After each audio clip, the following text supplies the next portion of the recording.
আসসালামু আলাইকুম।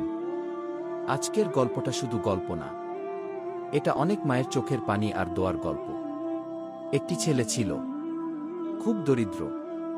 ছোটবেলা থেকেই সে দেখেছে তার মা না খেয়ে তাকে খাইয়েছে, ছেঁড়া কাপড় পরে থেকেছে, কিন্তু কখনো ছেলেকে কষ্ট বুঝতে দেয়নি।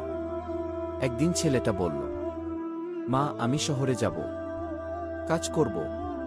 মা কিছু বললেন না, শুধু চোখের পানি লুকিয়ে বললেন, বাবা, হালাল পথে থেকো, নামাজ ছাড়বে না।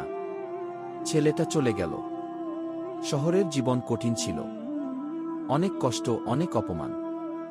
একদিন খুব ক্ষুধার্ত অবস্থায় একজন লোক তাকে হারাম কাজের প্রস্তাব দিল। বলল, একদিনের কাজ, অনেক টাকা। ছেলেটার মাথায় মায়ের কথা ভেসে উঠল। মায়ের সেই কাপা গলা, হালাল পথে থেকো বাবা। সে প্রস্তাবটা ফিরিয়ে দিল। সেদিন সে না খেয়েই ঘুমালো। চোখ ভিজে গিয়েছিল, কিন্তু আল্লাহর উপর ভরসা হারায়নি। পরের দিন সকালে একজন মানুষ তাকে ডেকে বলল, তোমার সততা আমার ভালো লেগেছে, আমার দোকানে কাজ করবে। সময় বদলাতে লাগল। ছেলেটা ধীরে ধীরে সফল হল। অনেকদিন পর সে গ্রামে ফিরে এল।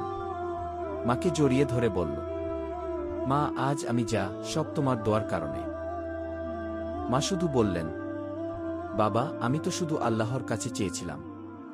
ছেলেটার চোখ দিয়ে পানি পড়ছিল, কারণ সে বুঝেছিল এই দুনিয়ায় সবচেয়ে দামি জিনিস মায়ের দোয়া।